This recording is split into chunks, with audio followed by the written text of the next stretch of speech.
Well, it's the end of the year, so now we're going to be talking about our top 10 best and worst films of the year. We're going to start off with the worst films of the year. That way we can save the best for last. So, with that out of the way, let's go ahead and just dive into the list. Coming in at number 10, I have Craven the Hunter, the latest film in the Sony Spider-Man-less universe. It was supposed to come out at the beginning of 2023 and got delayed so many times.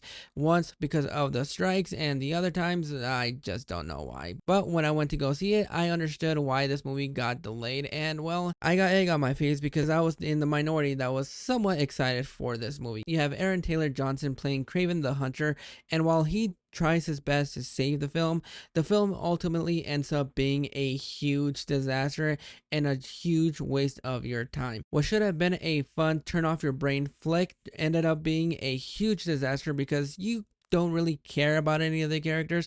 There's a lot of ADR in here, but it's not as bad as Madam Web, and I would put Madam Web on the list, except I kind of had a little bit more fun with Madam Web, and I just couldn't have fun with Craven the Hunter. It was an utter disaster. The characters you don't care about, the action sequences when they happen are fun to look at, but everything else in here is just non-consequential. The villains you don't really care about. Some characters don't really have a huge impact and you don't know why they're in this film. But overall, I just came out not only just disappointed, but sad. Coming in at number 9, I have The Crow. I don't have an attachment to the original Crow. I've only seen about half of that film.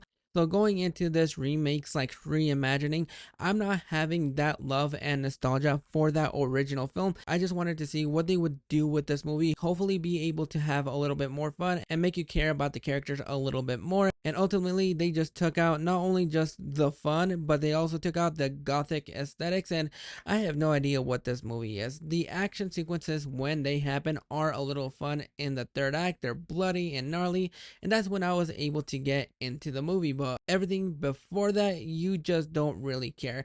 They don't do a good job of building up the relationship between Eric and his love interest. Bill Skarsgård does his best to save this movie, but really, like Aaron Taylor Johnson in Craven the Hunter, he's not able to savage the crow, and ultimately, it's just not a movie that I'm going to rewatch, or quite frankly, I vaguely even remember about. Coming in at number 8, I have ISS.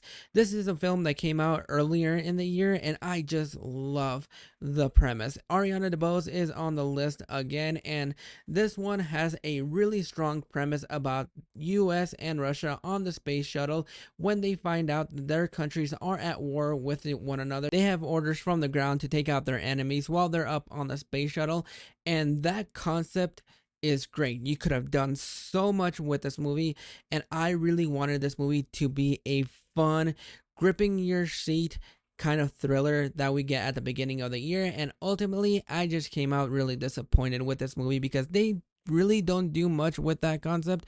And while I think there are some moments here and there, the performances are fine, especially from Ariana DeBose, which I think this is the better film that she did this year. But at the same time, she's not still on the list. And ultimately, I just came out really bored with this movie. It should have been a fun, tense thriller because you're trying to figure out who's going to be winning this war. And ultimately, you just don't really care. They don't do a good job of building this tension up. You just come out disappointed with the final results. Coming in at number 7, I have The Front Room. This is the new A24 film that came out in September, starring Brandy for her first time in a horror film in quite a while.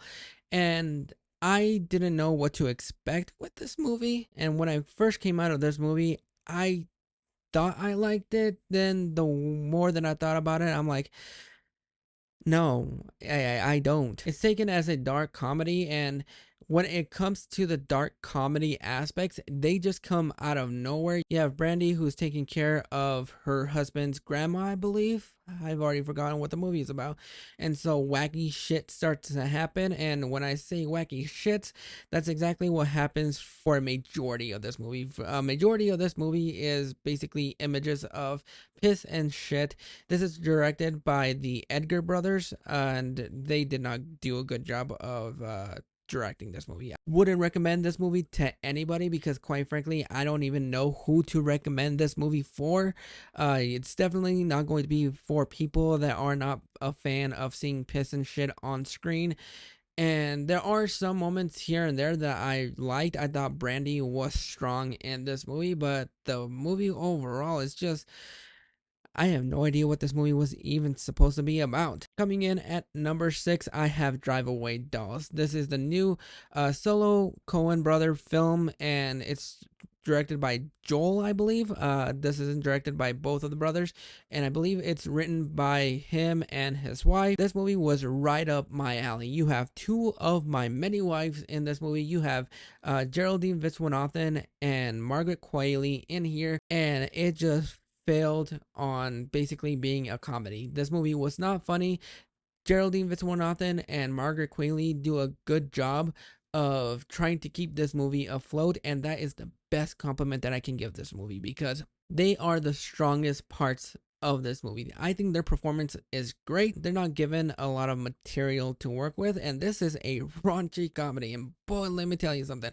When it gets to the raunchy comedy, that is where I am loving it, and it should have been right up my alley, and I was eating those scenes up. But when it tries to hit the humor, it just fell flat for me. I just couldn't find anything funny. It got a couple of pity laughs here and there, but other than that, it should have been a funny road trip adventure, and I just came out really disappointed with this movie. Coming in at number 5 is Imaginary. This is the first of two Blumhouse films that are on the list. After seeing Night Swim, and I thought the directors of Night Swim were directing this movie, that is when I lost complete interest. And then I found out that it was directed by somebody else. I can't remember what else they directed, but this movie is no. It's boring. It's not scary. They don't really do enough with the imaginary concept. The characters in here are just annoying as all hell.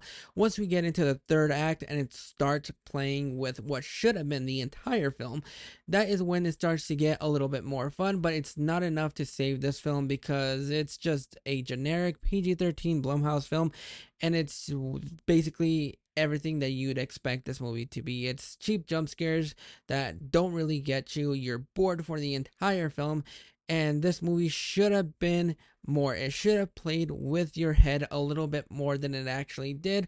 Once we get into the third act and it starts doing that a little bit more, that is where the movie starts getting fun, and the CGI in here is just shoddy. I've already completely forgotten what happens in the majority of this film, but overall it's just not for me. Coming in at number 4, I have Night Swim, the second of the Blumhouse films that came out this year. This was the first film of the year, just like Imaginary.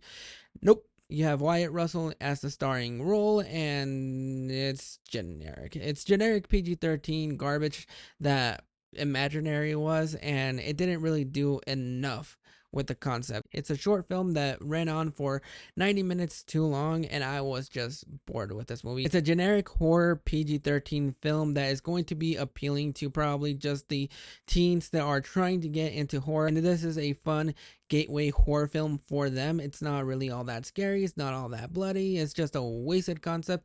I was bored with this movie, and so yeah, this almost became top 10 worst films of the year and the top 10 worst horror films of the year, but I decided to skip out on a lot of them. This was the first film of the year, and it just did not start off with a bang. Coming in at number 3, I have Uglies. This is a new YA film on Netflix starring Joey King. And if you've seen any Netflix film starring Joey King, you know what to expect. And yeah, I like the concept for this movie where you have a divided civilization. You have the uglies and you have the pretties. You have the uglies wanting to be pretty so they can be accepted in society. This might sound mean, but instead of hiring ugly people, you hired pretty people to become even more prettier with a lot of CGI and gloss on them. This movie did not work for me. It was boring as all heck. I'm done with the YA genre. I've already grown out of it. This movie just didn't do it for me. While the concept is strong and I kind of wish the movie was stronger, it's a generic YA movie that you've seen many times before. There's a splash of Divergent, there's a splash of Hunger Games, there's a splash of Maze Runner, there's a splash of basically every single YA film that came out in between 2010 and 2014, and that is where this movie should have came out. It should have came out 10 years ago, and it's trying to ride that wave 10 years too late. Coming in at number 2 is Unfrosted. This is a new satire trying to be a biopic of how Pop Tarts came to be. starring Jerry Seinfeld, Melissa McCarthy, Amy Schumer, and a lot of other people that I don't remember. And that's exactly what happens with Unfrosted. I don't remember anything about this movie besides the fact that it was just not funny. This movie should have been funny, especially with the satire of it all. And I got a lot of hate in my comment for this review, and I get it. This movie is probably not for my target demographic. We're probably too young to even know a lot of these pop culture references. The issue isn't just the fact that I probably didn't get any of them. I probably got some of them here and there. The problem with this movie is that it's just not funny. It's awful. I kind of wish it was a little bit more funnier, especially when you have a stacked cast in this movie.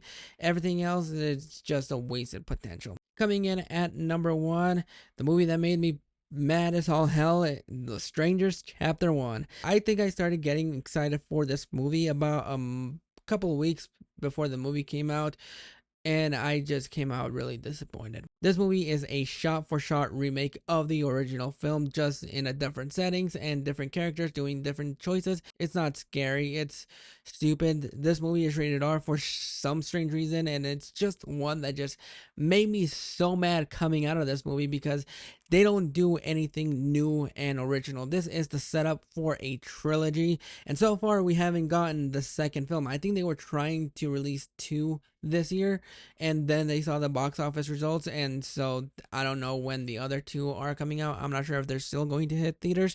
Pray for my life when those movies come out. This movie is shot for shot a remake of the original film with the same fucking lines as the 2008 film. Compared to The Strangers Pray at Night, this movie makes The Strangers Pray at Night look like a fucking masterpiece, and I just came out not caring about any other characters. I wish they did something new towards the end of this film that could have caught me off guard, but it's a movie.